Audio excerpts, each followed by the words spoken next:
வேட்டை நாய்களை வளர்ப்பது ஹராமா ஹலாலா? அஸ்ஸலாமு அலைக்கும் வரஹ்மத்துல்லாஹி வபரகாத்துஹு.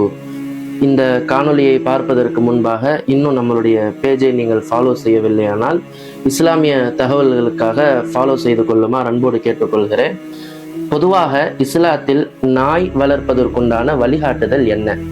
ரப்புல் ஆலமீன் சூரத்துல் மாயிதாவில கல்வி கற்பிக்கப்பட்ட நாய்களை அனுப்பி உங்களுடைய பிராணிகளை நீங்கள் வேட்டையாடி கொண்டால் அதை நீங்கள் உண்ணலாம் என்று அல்லாஹு தாலா ஒரு வசனத்துல குறிப்பிடுறான். அப்ப வேட்டைக்காக வேண்டி ஒரு நாயை நீங்கள் பயிற்சி படுத்தி கல்வி கற்பித்து அந்த நாயை நீங்கள் அனுப்பி வைத்து அதன் மூலமாக ஒரு உணவை எடுத்து வந்தால் அது முற்றிலும் ஹலாலானதாக இருக்கிறது.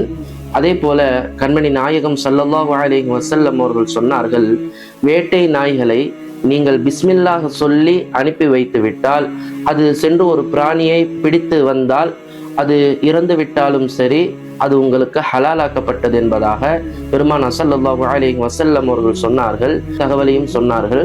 இந்த வேட்டை நாய்கள் இருக்குது பார்த்தீங்களா, இது விவசாயத்தை பாதுகாப்பதற்காகவும் உங்களுடைய கால்நடைகளை பாதுகாப்பதற்காகவும் உங்களுடைய தோட்டத்துறவுகளை பாதுகாக்கவும் நீங்கள் பயன்படுத்தி கொள்ளலாம்.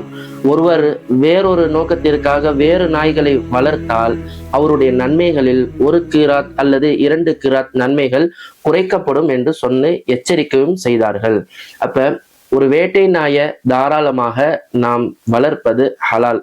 பர்பஸ் இருந்தால் மட்டும், உங்களுடைய தோட்டத்துறவை பாதுகாக்கிறதுக்காகவோ அல்லது மற்ற விஷயங்களுக்காகவோ ஒரு பர்பஸோட நீங்க வளர்க்குற வரைக்கும் எந்த பிரச்சனையும் கிடையாது. இஸ்லாத்தில் அது அனுமதிக்கப்பட்டது. வேறு சில நாய்களை ஒருவர் தன்னுடைய ஆசைக்காக வேண்டி பாசத்திற்காக வேண்டி வளர்த்தால் முற்றிலுமாக இஸ்லாம் இதை தடை செய்கிறது. இஸ்லாம் வெறுமன அனைத்து காரியங்களையும் முற்றிலுமாக தடை செய்யவில்லை. எல்லா காரியத்திற்கும் ஒரு வரம்பு வரையை அழகாக தீட்டிவிட்டு பிறகுதான் அந்த சட்டத்திற்குண்டான எடுத்துரைக்க இந்த இஸ்லாம் நமக்கு வழிகாட்டுதல் கொடுக்கிறது. எனவே இந்த நாய்களுடைய விஷயத்திலே நீங்கள் இஸ்லாத்தை கடைபிடித்து இந்த வரம்பிற்குட்பட்டு வளர்க்குமாறு அன்போடு கேட்டுக்கொள்கிறேன். இது போல இன்னும் பல வீடியோக்களுக்கு நம்மளுடைய பேஜை ஃபாலோ செய்யுமாறு அன்போடு கேட்டுக்கொள்கிறேன்.